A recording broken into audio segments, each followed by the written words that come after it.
Lo que no entiendo, abuelo, es que ¿qué tiene que ver todo esto conmigo?, dijo Joaquín cuando ambos estuvieron otra vez acomodados en el sillón. Ufa, que resultaste curioso, ¿eh? El abuelo sonrió y sorbió la bombilla lentamente. Bueno, mirá, vamos a hacer un pequeño ejercicio. A ver, ¿cuántos padres tenés? Eso es fácil, 2, Joaquín contestó con tono burlón. Ah, sí, sos un genio de las cuentas. ¿Y abuelos? 4. Bien, entonces tuviste 8 bisabuelos, ¿no? Y 16 tatarabuelos. Bueno, sí, pero no los conocí. ¿Y sabía que una de tus tatarabuelas era de origen indio? Papá me contó esa historia como 1.000.000 de veces. Bien, el abuelo sorbió de nuevo la bombilla. Entonces, sigamos viajando hacia atrás en el tiempo. Tenías 16 tatarabuelos y ellos tuvieron 32 padres antepasados tuyos. Claro, dijo Joaquín, quien empezaba a entender. Y ellos tuvieron 64 padres. Muy bien. Bueno, lo que te quiero decir es que si seguimos hacia atrás y hacia atrás y hacia atrás, hasta llegar a la época de los charrúas, te encontrarías con por lo menos más de 8.000 personas que tuvieron que ver con tu historia. Entre esas 8.000 pudieron haber estado Bilú y Mao, incluso algunos de los tripulantes del barco de Solís que lograron salvarse. Otros, en esa época, estarían todavía en África, en Italia, España, Inglaterra, cientos de lugares posibles. O sea, que quizás alguno de tus antepasados fue un soldado español que cayó tratando de defender un fuerte, lejos de su esposa, que estaba por tener su primer hijo. Pudo haber sido también el hijo de un bravo cacique charrúa guaraní, o haber llegado a bordo de un barco pirata. Incluso alguno de esos 8.000 antepasados tuyos pudo haber sido un bandido de esos que robaba ganado, o un valiente capitán, o incluso un indio gigante, quien, con voz de toro, le gritaba a los barcos desde la costa. Joaquín estaba maravillado. Pensar que todas esas personas, y si seguía hacia atrás, ¿en qué año llegarían a ser como 1.000.000 las personas que habían tenido que ver con su historia? No pudo pensar en eso porque el abuelo siguió hablando. Más de 200 años les llevó a los españoles poder asentarse en esta tierra. 200 increíbles años llenos de luchas, leyendas de miedo y cuentos que hablaban de montañas de oro y plata. Porque en realidad de eso se trataba. Buscar riquezas para la corona de España y de paso ganarse la gloria, algunos lingotes y tener una vida llena de aventuras.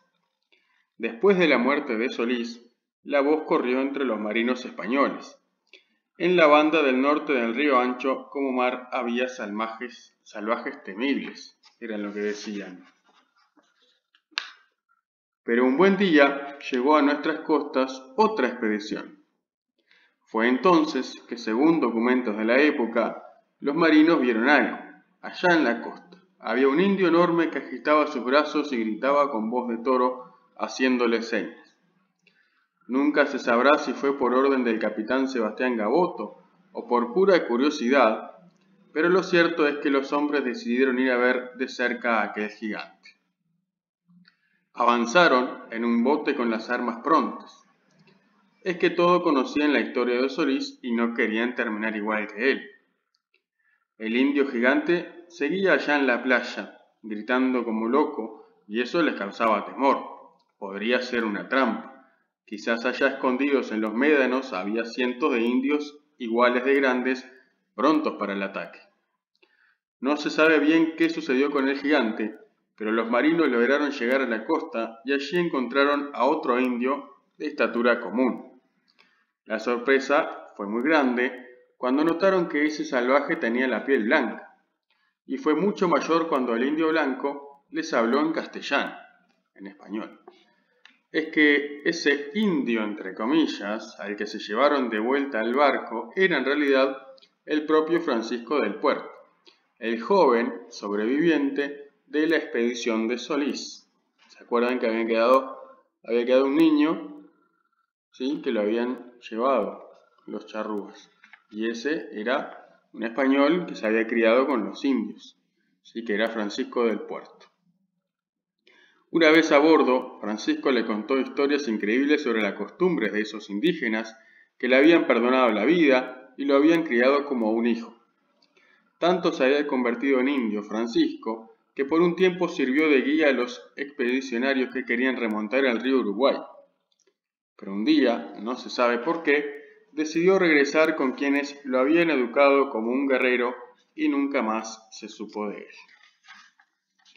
Algunos años después llegó Hernando de Magallanes, el famoso explorador que se metió en el río de la Plata creyendo que había encontrado un canal que llegaba hasta el Océano Pacífico. Según creen algunos, su expedición, sin saberlo, le dio origen al nombre de nuestra ciudad, ya que al ver el cerro lo nombraron Montevideo. Ellos decidieron construir allí un fuerte, pero lo abandonaron pronto ante los ataques de los charrúas. Finalmente siguieron viaje hacia el sur y Magallanes terminó por encontrar su canal, un pasaje bien al sur, donde los vientos y las olas eran un desafío hasta para el mejor de los marinos. Después llegó otro explorador, Juan Romero, con cientos de soldados. Él estaba seguro de encontrar oro y plata, pero solo descubrió un montón de indios enojados que arrasaron con sus hombres y sus intentos de construir un poblado. Luego de eso, durante mucho tiempo, nadie se animó a pisar estas tierras. Es más, seguros ya de que no había riquezas minerales ni nada, en los mapas la anotaban como tierra sin ningún provecho. A estas tierras, a esta parte de Uruguay, la llamaban tierra sin provecho porque nunca encontraban oro y plata y además cada vez que venían los indios, los charrúas, los corrían o los mataban. Aunque, como te imaginarás, siempre hay alguien que termina por ver lo que otros no ven. Así un día llegó desde Asunción un español llamado Juan Ortiz de Zárate. Curiosamente, aunque habían pasado ya muchos años, en los relatos de sus hombres aparecía otra vez mencionado un indio gigante con una descripción muy parecida a la que habían dado los marinos de Gaboto. Zárate, sus soldados y también muchos guaraníes se enfrentaron a los charrúas y fundaron finalmente el primer fuerte, al que llamaron San Salvador. Los combates eran cosa de casi todos los días. Los indios atacaban por la noche y sus gritos terribles resonaban en la oscuridad, junto con las explosiones de los mosquetes.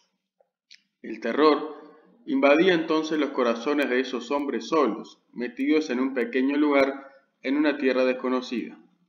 En esos combates los españoles alcanzaron sus primeras victorias y mataron a dos grandes caciques charrúas, Zapicán y Abayubá. Así pudieron mantener el fuerte por un tiempo. Pero no solo los españoles buscaban riquezas. A nuestras costas llegaban también buques piratas ingleses con sus banderas de calavera y todo. Estos hombres atravesaban tempestades, remontaban olas altas como montañas, luchaban contra el viento, el frío, el hambre y también contra otros bucaneros o buques españoles y portugueses en grandes batallas en las que las balas de cañón caían silbando desde el cielo y agujereaban las cubiertas. Para el que quería llegar a nuestras tierras, nada era fácil entonces. En el mar estaban los piratas, en la costa los indios. Además el clima era muy cambiante, con grandes tormentas, lluvias, vientos y frío. Pero para el que se animaba a enfrentar todas esas adversidades, había una recompensa. Allí estaba ese paisaje de paraíso, ese mar de praderas que ondulaba suavemente hasta el horizonte. Y finalmente alguien vio lo que nadie había visto. Era verdad, no había ciudades de oro, ni montañas ni palacios de plata. Había otra cosa, algo que sería el principio del tipo de país que somos, oro verde. ¿Oro verde?, preguntó asombrado Joaquín. Nunca vi. Claro que sí, respondió el abuelo. Se trataba nada más y nada menos que del pasto. ¿Y para qué podría servir eso? ¿De qué manera se podría obtener riqueza cuando solo había mucho pasto? un señor llamado Hernandarias decidió traer vacas. Con toda esa rica pradera, las vacas se multiplicaron, cambiando incluso la costumbre de los indios, que tuvieron más alimento al alcance de la mano. Las vacas de esos tiempos eran más flacas, más ágiles, tenían grandes cuernos y se defendían si se sentían en peligro. Es seguro que más de una vez algún indio o español terminó herido a cornadas. Después de las vacas llegaron también los misioneros, que no tuvieron ninguna suerte con los charrúas, pero terminaron haciéndose amigos de otros indios como los chanaes y más al norte los guaraníes, entre otros. Fue también en ese tiempo cuando llegó otra clase de gente, bandidos que venían desde el lado de Brasil para robar cueros. Al ver que estos forajidos también peleaban contra los españoles, los charrúas terminaron por aliarse de vez en cuando con ellos. Entonces, para escapar de los soldados, los ladrones se escondían en las tolderías charrúas y allí más de uno terminó por enamorarse de alguna mujer india. Al tiempo comenzaron a nacer personas que eran una mezcla de muchas otras. Los bandidos eran de origen portugués, ¿sí? Brasileños, o españoles desertores. Sus hijos, con las indias, heredarían rasgos de distintas culturas. Al igual que los bandidos y los charrúas se convertirían en personas que no gustaban del orden ni del estarse quietos, ni de obedecer a nadie. Rebeldes que sabían cabalgar, lanzar boleadoras y que podían ser feroces peleadores. Se les llamó gauchos. Ahí aparecen los gauchos. En todo el tiempo pasado desde el rescate de Francisco del Puerto hasta la aparición de los primeros gauchos, cientos de españoles e indios dieron sus vidas. Unos por el oro que nunca encontraron, otros por la tierra de la que siempre habían sido dueños, algunos con menos gloria, solo tratando de robar una vaca. Todos juntos, sin embargo, hicieron algo que ni ellos sabían. Dieron comienzo a una forma de ser, a una idea que con el tiempo se convertiría en un país. Aunque para eso tendrían que ocurrir aún muchos otros sucesos, tales como, por ejemplo, destruir toda una ciudad con el único fin de que otros no pudieran tenerla. Y ahí termina el capítulo.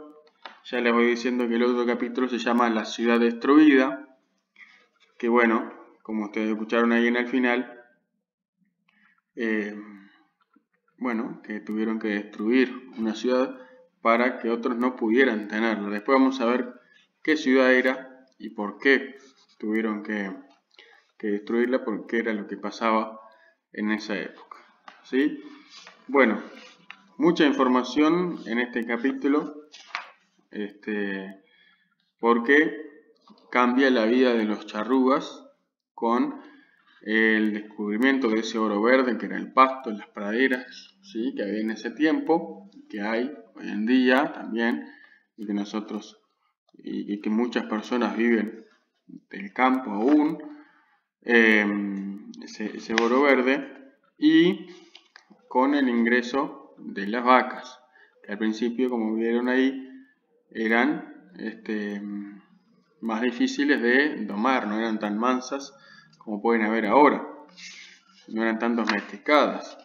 Y con todo ese tema de las vacas aparecieron los que robaban los cueros, que finalmente fueron, que venían desde el sur de Brasil, que eran los gauchos, ¿sí? Y ahí comienzan a surgir los gauchos, ¿tá? Que seguramente ustedes habrán escuchado alguna historia sobre ellos, ¿sí? De las cosas que hacían, que robaban los cueros, la carne, y que iban de un lugar a otro sobreviviendo. Y bueno, y como ahí decía también, a veces se escondían en los lugares donde estaban los charrúas, ¿sí? Se protegían ahí, y bueno, y ahí comenzaron a mezclarse con los charrúas y empezaron a aparecer distintas, nuevas razas, ¿sí? Y bueno, ese es el capítulo que quería leerles hoy. Estamos en el capítulo 2. Después seguiremos la semana que viene con el capítulo 3. Obviamente a partir de este capítulo les voy a dejar algunas preguntas, ¿sí?